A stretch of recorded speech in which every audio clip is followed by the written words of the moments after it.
Welcome back to a new video. As you see, I'm up to 1436, so I am absolutely cooking, and I'm hoping to keep winning.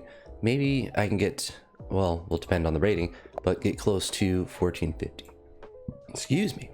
I have some decaffeinated black tea since I don't want to be up all night, but have my hot beverage. I am ready to go. I really want to do the fried liver attack, but we're trying to win. We're trying to win.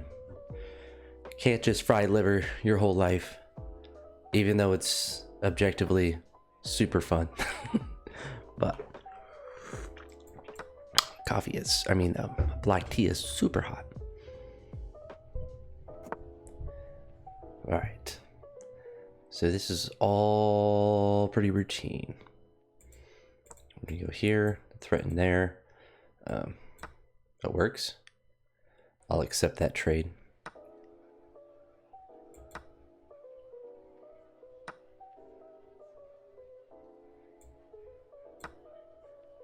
And I think if he goes there, I just take.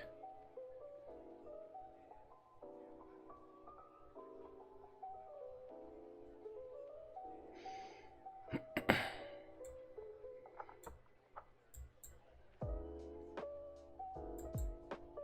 mean, I'm still up 3 points material. I don't really understand what's going on. I keep getting positions like this that I feel like are like, I feel like I shouldn't lose a game like this, right?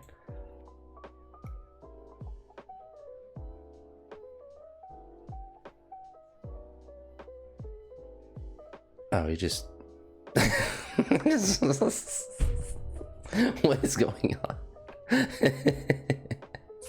I was analyzing that move way too long when his queen was just hanging, but I honestly don't understand what's going on. Little piece of dirt or something on my screen. I don't know what that is on my other monitor. Well, I mean, that was a 2-minute game, so I guess I can play another. I don't understand. Guess we might get to 1450 in this one. So this guy's 1548 with the premium.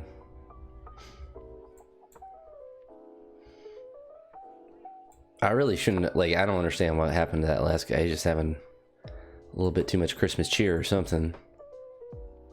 Maybe, like, I'm actually getting better, which I don't think is the case. I don't think I'm getting better. I think I'm just getting luckier. All right, so we're gonna go up to there. Keep these bad boys connected, and potentially can go up to there.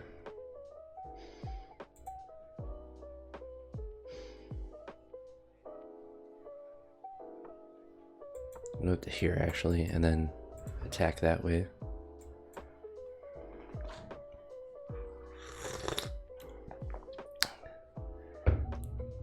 You know, the only reason I got black tea was because when I was gonna get more decaffeinated green tea, they didn't have any, and I wanted something that was decaffeinated, and that was just the other thing that was there, some form of tea. Like, I could get decaffeinated coffee or whatever, but in the evenings I just feel like tea is just overpowered. But the black tea is, surprisingly, it's pretty good.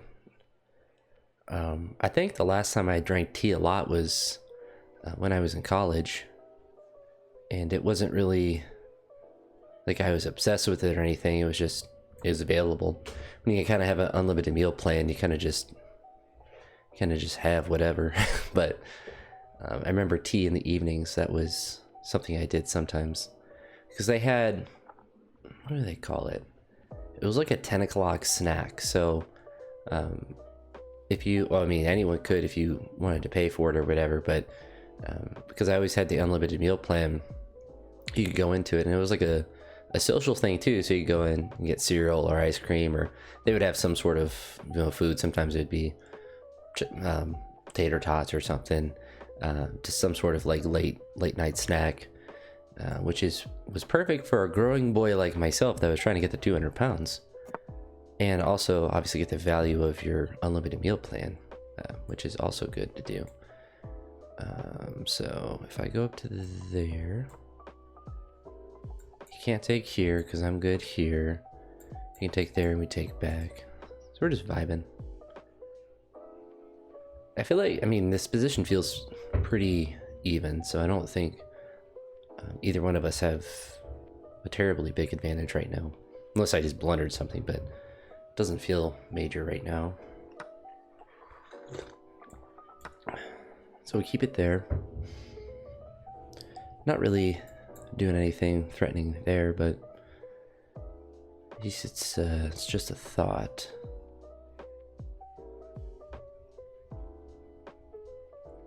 I'll drop down. I'm curious how old this guy's profile is. So March of this year. So not a terribly old profile, but not like last week. Because like I feel like I'm playing pretty accurately, and I feel like he is as well. And based on like that last game, like you never know. Like it's weird that I haven't blundered something major yet, but there just might not be something major to have blundered. I mean, you could just do that. I guess he could do that if he wants to play scared. It's always an option. So he chooses to play scared, which is an option. We're gonna go to here. And the justification for that is, I mean, he could block quite easily. So that's not that crazy. We'll drop down. Because he can go down to there. He can actually bring his bishop down. So I guess he has technically an attack there. What I'll do is bring my bishop up to threaten the trade. We're okay right now. This is protected. Why is it doing that? why is it moving the queen like a knight? Sometimes the arrows are goofy sometimes. Well, this one's certainly a much more engaging game than the previous one.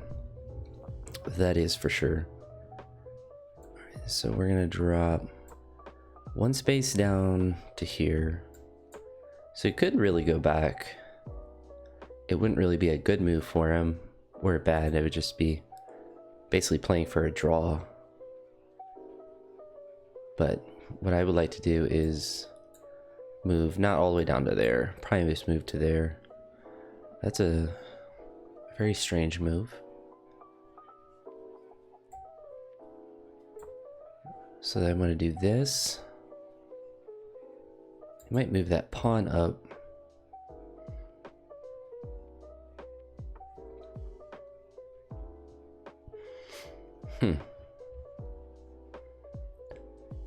I think he moved to there because he wants me to go to there.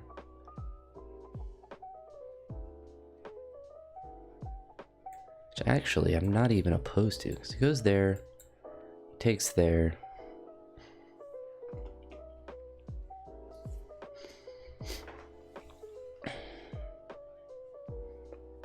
Guy's just playing kind of weird.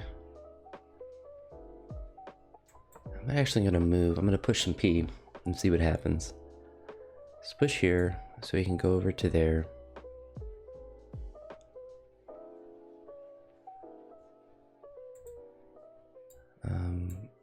Or I guess he can go back to there.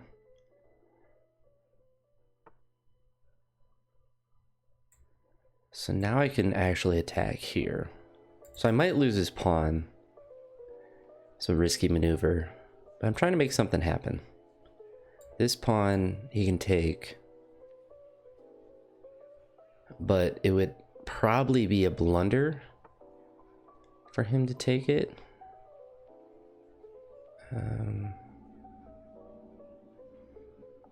We're gonna just push more P.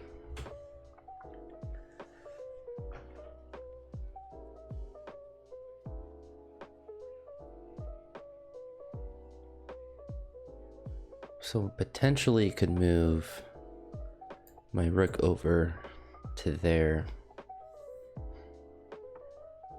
Okay.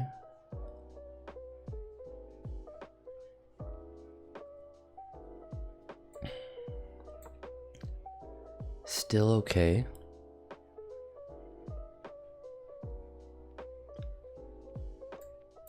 Maybe, I don't really know what he wants to do. This is a very interesting, like, I'm very intellectually engaged in this one.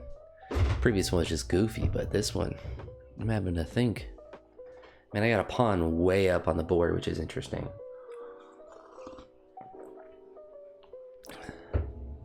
It's neither good nor bad at this point, but it feels correct to have a pawn that far up that's protected. Because he could just, you know, sack it with the rook and, you know, trade with that, so...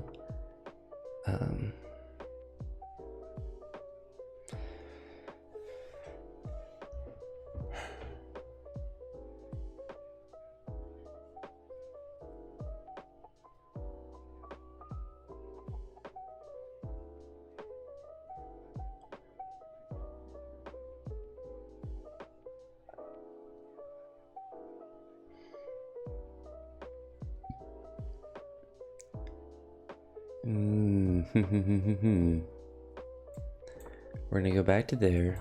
He's gonna take with his knight, so then he can take this pawn. And we have to move our knight.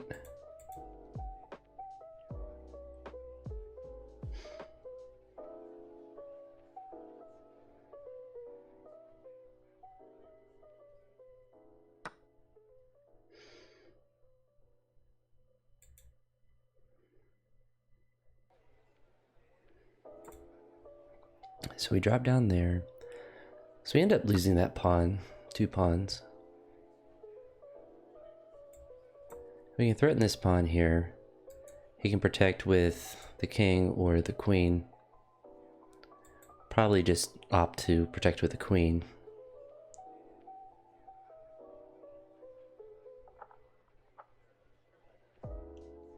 He could also move up to there. And I would do the same thing. It's interesting. So obviously made some blunder at some point to, you know, lose his 2 pawn. So probably that whole sequence up there.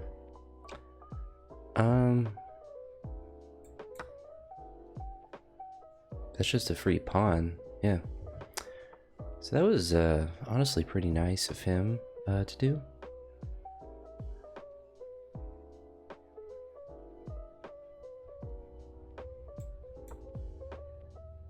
So now we're only down 1 pawn, since he didn't realize that.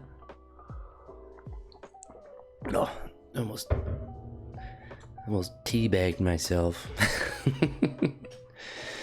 Okay. We're gonna go down to here. Queen is close to being trapped, which I do not like to see. We can move our bishop up to there.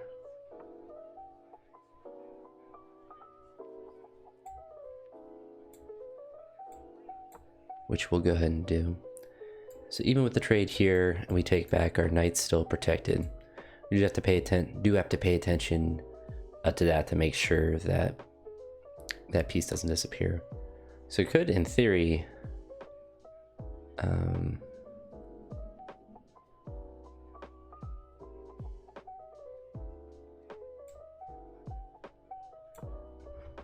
this is definitely the best move, I think. I feel very constricted right now. But now if he takes, we can take and give him a check and then just move right back. Potentially, depending on what he does.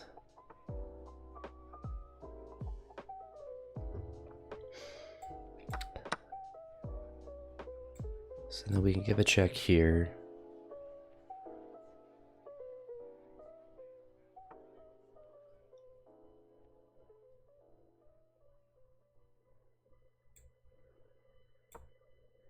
Threaten the queen. Not really sure what this guy's doing though. We're doing good on time, or well on time. We be doing good on the times. So we are going to move down to here, because then we have a fork on the queen potentially, and also we're threatening this pawn. So if he does anything other than move his queen, we should be able to get hit pawn and be completely even. Or if he doesn't notice, win the game. Saul the Apprentice. So with this move, I just get a rook. Interesting. And he gets a pawn. So we're still even. Or I guess we're back to even, I should say. I'm gonna go to here. Now I'm feeling really good. I'm really good about my position, so it's completely even, and I'm up 3 minutes on time. And I still have black tea to drink, so really moving and grooving.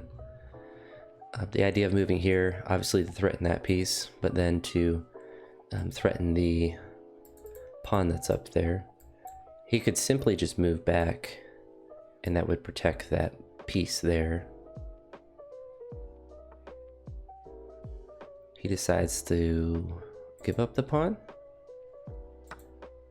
The passed pawn, which I kind of viewed as valuable for him, but I suppose he did not feel the same. So now we're good here, and we can take there. He can move up and lose queen. It's a move, it's legal. Just because it's legal doesn't mean you should do it though.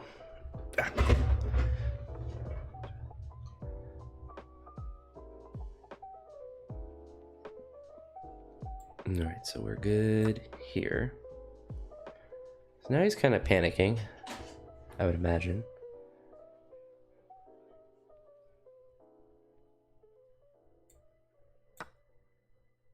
We have the ability to give him a check there. We can give him a check this way, which he has to move over or up. Only 2 spots that he can move.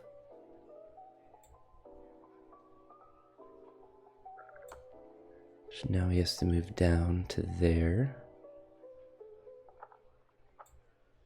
We get another pawn. Now we're up 4 points. We're cruising. He has 30 seconds of time, so I think a lot of his mistakes now are just time based.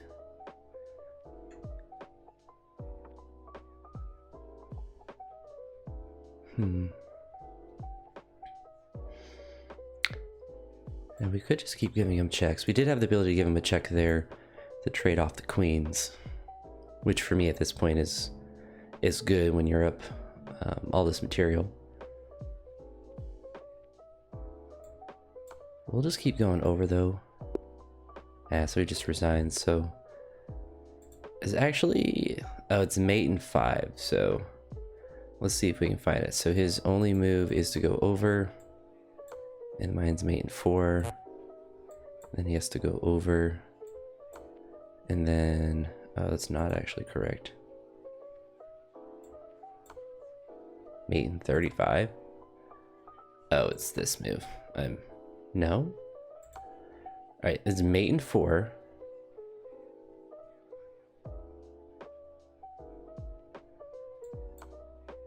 Mate in 9.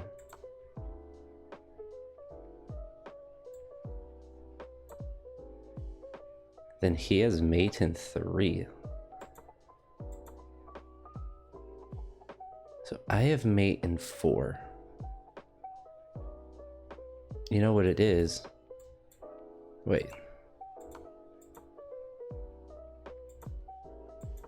So he goes over.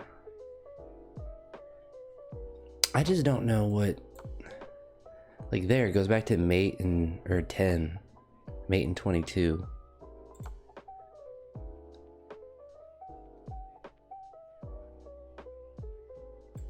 And here is mate in 9. And then he just goes over.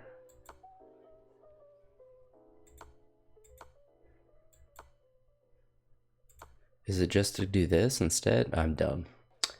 I'm big dummy.